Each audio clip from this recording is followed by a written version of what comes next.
Hey Kai.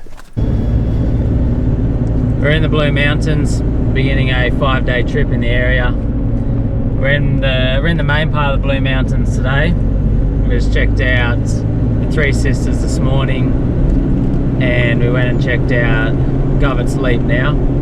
All these mountains around here are just so spectacular, like just all these cliffs and waterfalls coming off of mountains as far as you can see around the whole area. The Three Sisters is really busy there, like if you just get all the tourist buses come there, it can be a bit hard.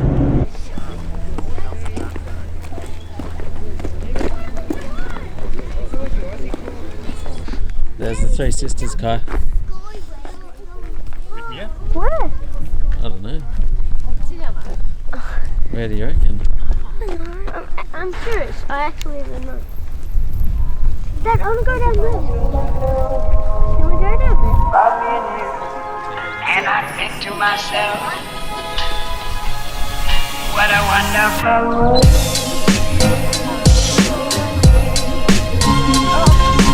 You used to be able to climb like up this. Yeah, you used to be able to climb up it, but now it's closed to climbing. What's everyone think of the Three Sisters? First time? Any good? Yeah.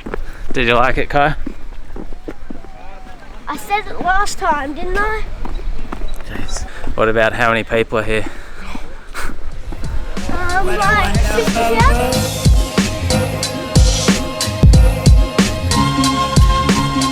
It wasn't too bad. We were just been out at Lovett's Leap. Or was it Govetts Leap? Was it Govetts Leap? There isn't too much forward driving in the main section of the Blue Mountains, but just so many of these cool attractions, sites, mountain ranges you can stop, have a look, spend the day exploring.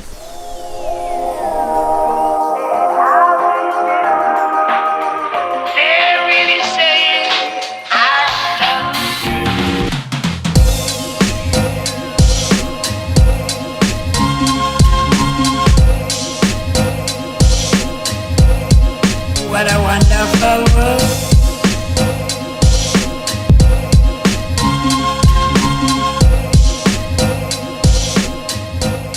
We're just spending the day today doing a few touristy things in the main area. Not really any forward drive or anything around here, but just checking out the sights. And then from there we're going to head up towards Lithgow. We're going to spend the next few nights in the Lithgow Dunes area, and then maybe our last night out at Dun Swamp. On this trip we got myself, Kayla and Malachi in my car, and then Dad and Carol are behind us in their car.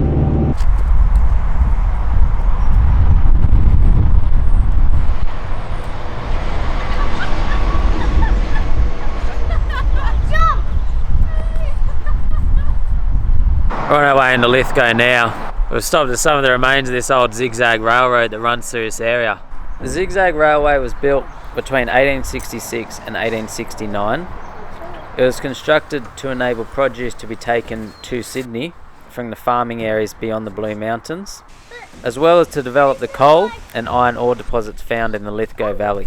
The zigzag railway was regarded as an engineering wonder at the time it was built. There's a few different attractions that relate to the zigzag railway in the area. Our favourite would probably be the glowworm tunnel, which we check out later in this trip. After its use in the early days, the zigzag railway ran steam trains and rail motors between 1975 and 2012, before a large part of it was actually destroyed in a fire in 2013. They're hoping to reopen some of it for tourists in 2019. Check out how cool that thing is, Kai. I know, I wish you could climb up it. You know? Yay. It's a water tower. How do you turn it on? Handle that. We got it. Wow. Wow, look at all the water. We're just hit the Ballbone Gap track out the back of Lidsdale. Makes up part of the Bicentennial National Trail. We've just had a shower of rain pass through here before, so it has made it a little bit wet, but not too bad. So basically we've got to climb up this hill. It starts there, and there's a real hectic hill climb up there a bit further.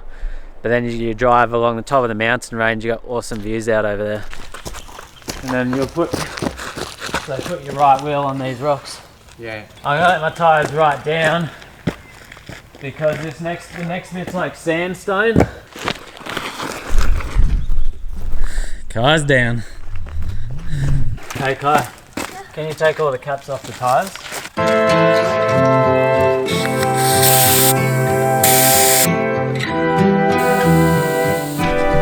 He's ready for some four-wheeling. Oh, well.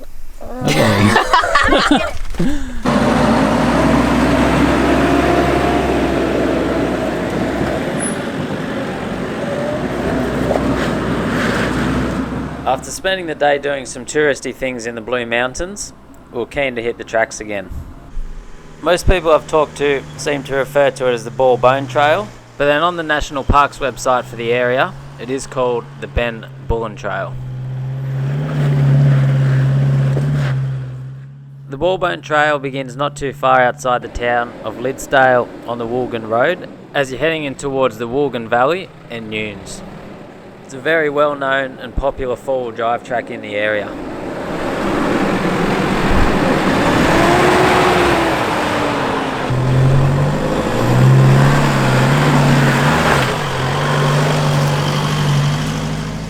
If you begin the track near Lithgow like we did, then it does a bit of a loop and takes you all the way back round to Bullen. Most of the track is generally pretty easy and you just cruise along, but then there are a couple of more challenging sections that you do come across. This is the hard bit here in front of us now. I don't know, I'll give us maybe 30% chance of driving it. What do you reckon? I probably reckon like 90, because look at that. When you're standing at the bottom looking up, there's two distinct lines you can take on this hill. I decided to give the right hand one a go first.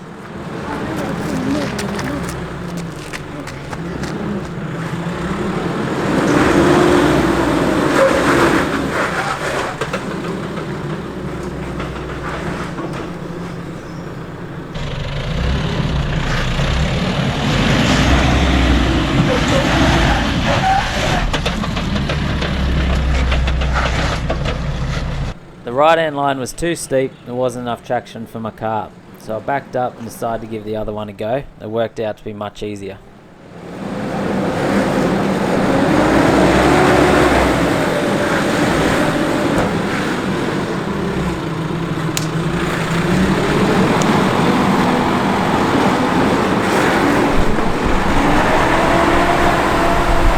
It wasn't as bad as what I thought. I tried that right hand line and it didn't work, and I gave the left hand one a go. I got up there pretty easy. And that would have been it there, that's that fresh. Oh, yeah. And then like I got straightened the wheels up and slowly, and then once they sort of got up to there, I gave it a little bit. You just don't want to give those front wheels that initial whack. Yeah. After seeing which line worked for me, Dad gave the same one a crack and got up there without any dramas.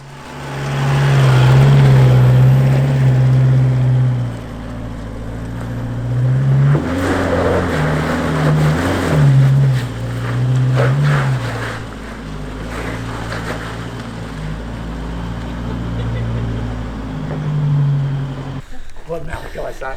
How come Pa's car's doing better than yours? Oh, that was good, bud. That was good fun. Once you let those tyres ride down on that sandstone sort of stuff, like there's plenty of traction. Well, I looked at mine when I came to my car just then, and they're very bulgy, and I thought, oh, here's a good chance of climbing. Yeah. Yeah, they are. And they're about just under 16, mine. Are yours just under 15? Yeah, about 15. Yeah. Bit more confidence. Yeah, a bit more confidence in me driving and using a little bit more speed. Yeah. Yeah. And they absorb the shock, like, Yeah. you know, without going mad, just using that little bit extra, Yeah, like that wasn't anything stressful at all. no, it wasn't, was it? Even the wheel spin was non-stressful, I would have thought then. We both got up that hill climb without any problems, and we both did it a lot easier than I thought we would. After a couple more little hills, we're up the top of the ridge line and begin the drive along it. After those initial hill climbs, it's pretty easy drive from here on as you make your way across the ridge line. There's a few little mud holes, but they all got hard rocky bottoms. And then eventually you'll see later on, you got the very steep descent down the other end of the ridge line. That's just like not even touching the accelerator. Yeah, fair enough. Leave it that. I'll see if I get to talk about accelerating. He was trying to do the whole thing without any accelerators, but then he failed. Now he's doing it, so he probably would have done it. That's why he got stuck.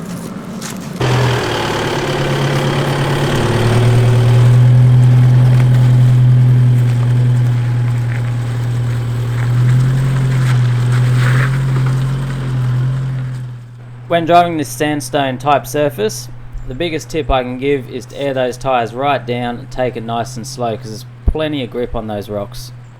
The plan was to head along the ridge line to a little lookout I knew sidetrack off the main one. You get an awesome view out over the Woolgan Valley.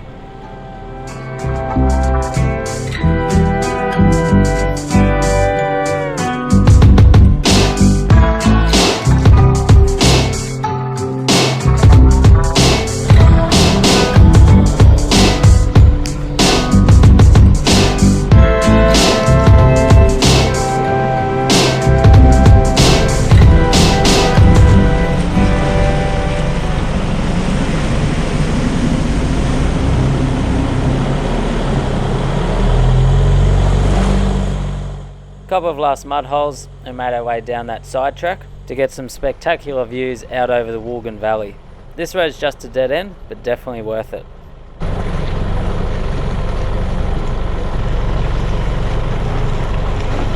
We're taking a side turn off that main track down to this lookout. So amazing here. You got these cool little rock things you can climb up and have a look around. And then this is the Nunes Valley you're looking out over. It starts up there. It runs all the way down through there. Well,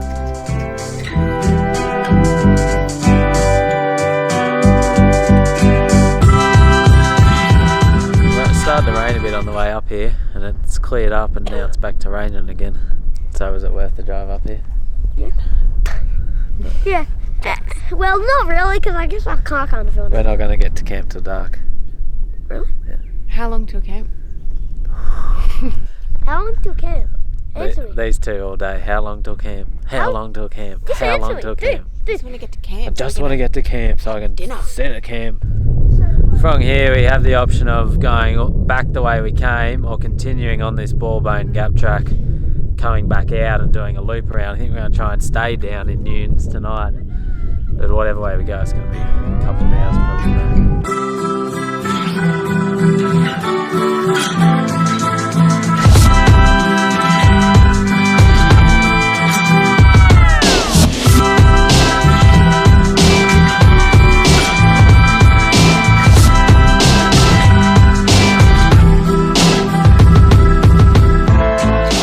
Sun's out. We're going to keep going, head back out of this little side track and then keep going on the main track up out of here. After spending an hour or so relaxing, taking in the incredible views, we headed back towards the main track to continue along it.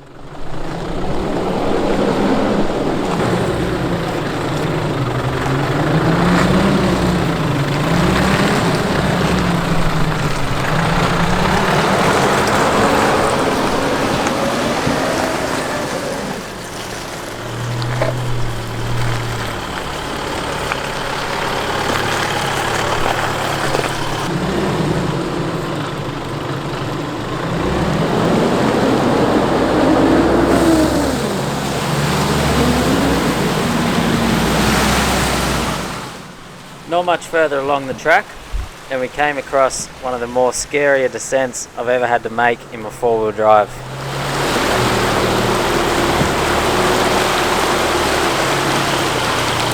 What do you reckon, it's going to be slippery because it's wet? Yeah, that's my initial problem. That was my very first thought. We did have some rain before, meaning it's a little bit wet, so I was wondering if it's going to be too slippery or not. Last time I came here I stopped at that point up there and never went past here because I wasn't sure what was further. But I've heard that this is the last bad bit, so we go down here and then we're sort of cruising out to the main road. That shower of rain made things wet and definitely a little bit more interesting. So if you're coming down, you want me to tell you where the rocks are? Yeah. Like, it's only that last bit that I think you're going to slip. Yeah. I think the car will hold on this. Yeah.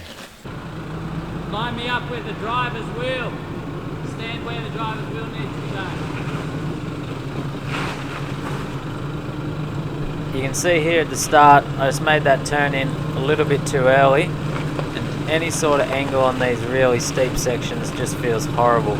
So up the top, I was just trying to move my car across so I could come down to it as straight as possible.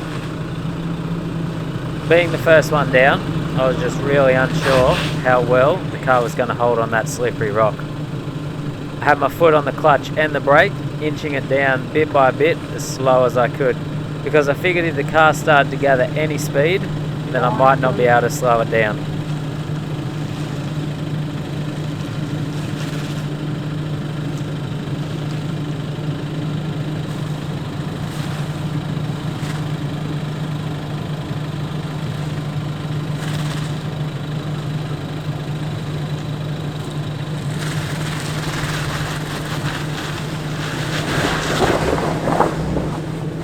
Coming down a rock step that steep in the wet definitely didn't feel great. I was quite nervous coming down it, just wondering if the car was going to hold or not. It was a great feeling when you got down the bottom and knew you were good again.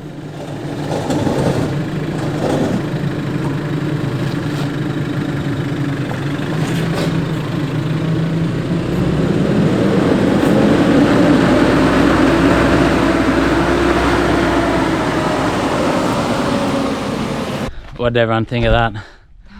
I didn't like that. I was just like going as slow as I possibly could there, so I wouldn't let go and slip all the way down. It doesn't feel real good. It was a bit scary. How are you feeling?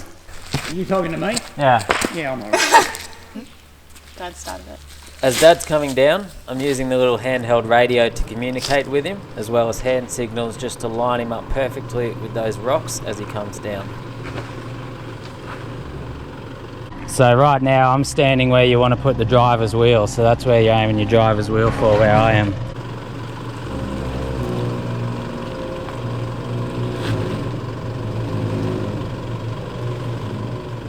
You can hear those brakes straining, just trying to hold Dad's car up as he comes down.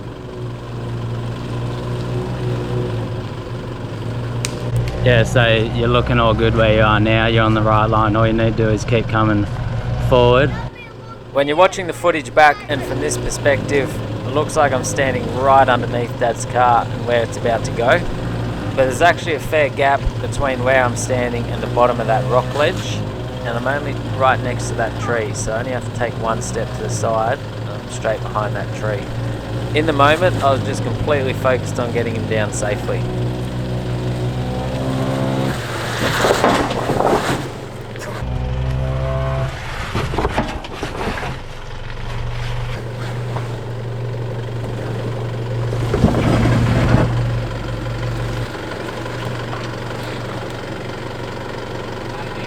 No, that didn't hurt the back, you just scraped that rear tyre a bit.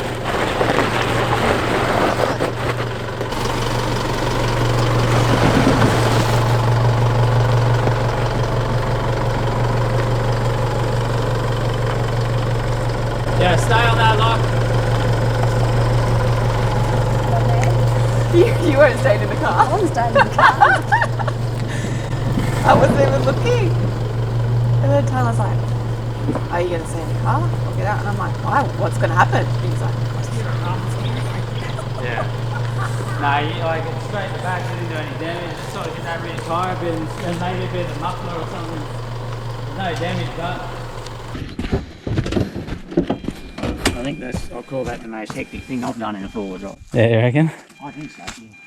It seemed like it ran away a bit quicker than yours at the end drop, but... Yeah, that's what I was thinking, but like it's hard to tell when you're in different positions, but it did seem to slip a bit faster than mine. Probably looked like a flat bit of track on film. Oh, yeah. Yeah, it didn't look like that hectic on my video. Yeah. I tried to make it look more hectic. After you get down that big rock shelf, there are a couple more steep descents, but nothing too hard, and then it's pretty much easy going after that.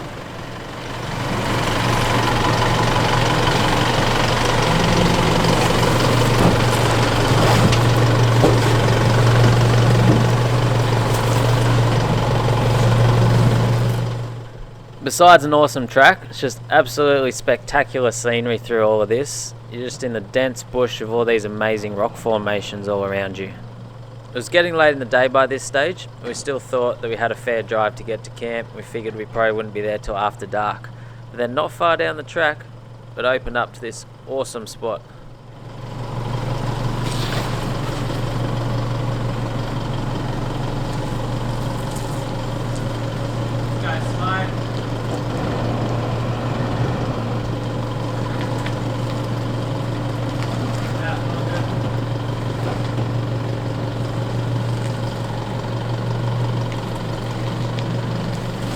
Kind of happy we found this. It's going to be a big day. Well, it already was a big day, but it's only going to get bigger. To keep driving for another hour. Yeah. Yeah. Yeah, it's a long... We had to go back out of here and then back around to where we started this track and then head down into that Nunes, and it's like half hour down in there. Not far down off that big drop off. Come through and then you kind of come into a clearing here in the bush between all these mountains. And this is a camping ground. It actually says on my VMS camping ground as I was coming up to it. We've got this place to ourselves. We were going to keep driving, go back around to Nunes, but that'll be like another hour. It's already 6:30. We're all worn out. This looks like a good spot.